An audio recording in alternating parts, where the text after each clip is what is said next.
그 마지막으로 민주당 얘기만 하면서 가름을 좀 해볼 텐데 그 민주당도 당직 인선을 했어요. 근데 이제 지금 사무총장도 조정식 사무총장 국회의장 도전하면서 김윤덕 의원을 이제 했고 그 나머지 보니까 그 민주연구원장에는 이한주 전 경기연구원장 완전히 이재명 대표의 신복이라고 할 수 있겠죠.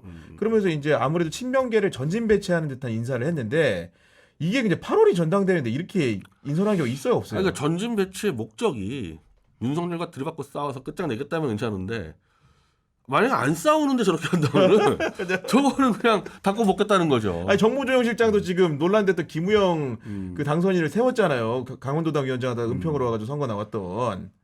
뭐 솔직히 제가 볼 때 이 전쟁터 라인업은 아니에요. 전쟁터 라인업은 아니다. 전혀 이거 윤석열과 싸우기 위해서 한번 우리 동지를 모아서 이건 아닙니다. 이건 아니고 뭐 별로 그렇게 불순해 보이는 좀 그런 라인업이에요. 그 불순해 보인다는 게 좀 해설하면 어떤 거예요? 아니 그러니까 이제 윤석열하고 슬슬 가면서 이 그냥 밑에 개돼지나 속이려는 그거 아닌가. 이게 싸우려면은 딱딱딱 이게 보여야 되는데 이런 분들이 전혀 안 보여가지고. 물론 이제 그 우리 변 대표님도 아닌 전사라고 불렸던 분들이 거의 안 보이긴 합니다. 지금 보니까. 아니 저 왜 그 김준혁이나 뭐 이런 사람, 양문석 이런 사람들 아니 김준혁 양문석 두 분은 이번에 당시 임명이 없더라고요. 예, 저도 봤는데 너무 난탈당해서 그런지 모르겠고. 그러니까 친명계의 그 전진 배치는 윤석열을 끌어내린다는 전제에서만 용납될 수 있는 겁니다. 그것도 역시나 우리 변 대표님 해석으로는 네. 그거 아닐 때는 용납될 수가 없어요. 근데 지금 국회의장도 스멀스멀 다른 얘기 많이 나와요. 네. 윤석열 끝장내려고 그러면은 그건 추미애를 하는 게 맞죠. 우리 변 대표님 생각으로 이 수많은 태클을 가면서 추미애를 안 되게 하려는 것 같더라고. 지금 여러 사람들이. 갑자기 여론이 지금 지형이 박지원 씨가 또 나서고 하면서 국회의장 굉장히 중요하거든요. 그렇죠. 이거는 만약 윤석열을 끌어낸다 했을 때는 결정적 역할을 할 텐데 만약에 박지원 씨를 시킨다거나 뭐 이러면 안 끌어낸다는 얘기죠. 안 끌어낸다. 박지원 씨는 아예 윤석열 임기 보장해주자 그러고 있는데 개헌을 하더라도 임기 보장해야 된다 그러고 있는데 만약에 국회의장을 지금 당원들이나 이런 일반 국민들이 원하는 방향으로 안 해준다. 그럼 어떤 사달이 날 것 같으세요? 그게 더 종합적으로 평가가 되겠죠. 친명계 인사들이나 예를 들면 이재명 대표의 연임 문제라든지 저는 연임도 마찬가지. 윤석열이 조기에 끌어내리겠다는 전제의 연임은 정당해요. 근데 그거 안 한다 그러면 연임은 그냥 해먹겠다는 것밖에 안 되는 거거든요. 그러니까 모든 문제가 이게 연결되어 있는 겁니다. 근데 원내대표도 지금 선거 참 이게 재밌는 게 처음에 복수의 후보들이 출마 선언을 한다는 얘기가 있었다가 오늘 박찬대 최고위원이 이제 선언을 했잖아요. 그러고 나니까 갑자기 서영교 최고위원이 불출마 선언을 합니다. 출마 기자회견인 줄 알았는데. 그리고 또 이제 누구였죠? 또 한 번 더 있었는데 아무튼 간에 이렇게 불출마 선언이 좀 잇따르는 상황 같은데 이게 지난주에 이재명 대표가 당원들 상대로 한 방송에 나와가지고 이제 박찬대 최고위원 그 옆자리에 불렀다는 거 아닙니까? 그래가지고 이제 뭔가 좀 개혁 과제를 당부하는 듯한 모양새도 냈다고 하던데 이거는 좀 어떻게 보십니까? 조정을 좀 하려나 보죠.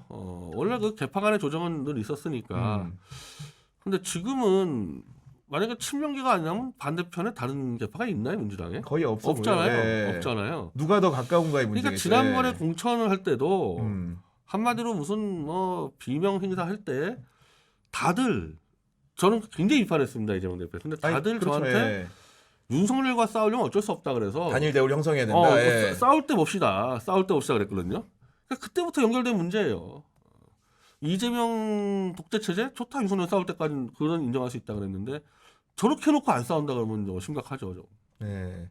그러니까 뭔가 지금 확실하게 싸우려는 당직 인선 원내대표 선거 국회의장이라면 국민적 동의를 받겠지만 만약 그렇지 않고 뭔가 좀 온화하게 그를 상대할 문제라고 한다면 인선이라고 한다면 국민적 당원의 심판을 받을 수밖에 없을 것이다. 김대중 김영삼이 사실상 뭐 1인 독재 정당 아닙니까?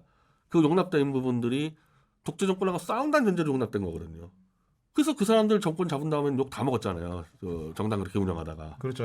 총재 형태로. 김대중 김영삼도 그랬는데 지금 이재명 대표 같은 경우는 더 명분이 없죠. 그때보다. 그럼 이렇게 한다는 거는 이재명 대표가 8월에 전당대회에서 연임을 할 거라고 보시는 거예요? 아니면 어떻게 생각하세요? 연임을 하려는 것 같은데. 연임을 위한 카드다. 연임을 하려면 정말 목표와 이 명분이 있어야죠.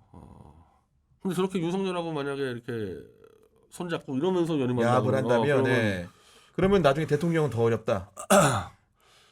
아니 이게 진짜 네. 제가 원래 마키아벨리스트라고 할 정도로 마키아벨리 많이 연구를 했는데 네. 마키아벨리가 얘기하는 게 정말 이 잘 길들여진 그것도 개돼지라는 표현 나옵니다.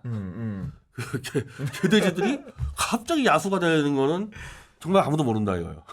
마키아벨리도. 그러니까 이 그 시점을 모른다. 권력자들이 국민들이 개돼지를 반발하는 시점 칼 모른다. 사육해놨는데 예. 한순간에 갑자기 야수가 되는데 그 시점은 권력자도 모른다는 거예요. 그러니까 이재명 대표가 지금은 그 뭔가 온순한 그 무리 속에 있는 것 같아 보이지만 이재명 대표든 저 윤석열이든 아마 네. 이 다 개돼지 만들어 자신하고 있을 것 같거든요. 음. 근데 이게 어느 순간에 돌변하기 때문에 그런 부분은 세계사적으로 잘못 건드렸다가 박살난 경우가 많죠. 그런 거. 근데 이재명 대표도 저는 이제 다시 처음 문제로 잠깐 돌아오면은 그 여우의 그 간교함을 생각하고 지금 영수회담을 뭔가 특검 문제를 그런 식의 도구로 쓴다고 생각할 수도 있는 거잖아요. 용맹함만 보여줘서는 국민들 설득 못하니까 뭔가 일단 앉혀놓고 뭔가 뒤통수를 친다거나 뭐 이런 거 생각할 수도 있는 거 아닙니까? 근데 야당이 네. 예를 들면 뒤통수는 이 여당이 치는 거지. 야당은 뒤통수 쳐가지고는 이게 뭐 무슨 정보나 뭐 자금이나 조직의 게임이 안 되기 때문에 아무리 190석 하더라도 야당은 늘 정면 승부를 해야 되는 거예요. 여당일 때 좀 속임수 쓰고 하는 거지. 잔머리 써가지고는 여당 못 이길 거예요. 그러니까 무조건 여기서 마키아벨리적으로 얘기하면 사자의 용맹함만 필요하다 지금은. 아니 야당 마키아벨리는 입장에서는. 군주론이 네. 야당에서 네. 야당 얘기하는 게 아니야. 마키아벨리는 군주의 집권당 직권당의 얘기하는 덕목. 집권당 예, 얘기하는 그렇죠, 거야. 그렇죠. 야당은 얘기하는 게 아니에요.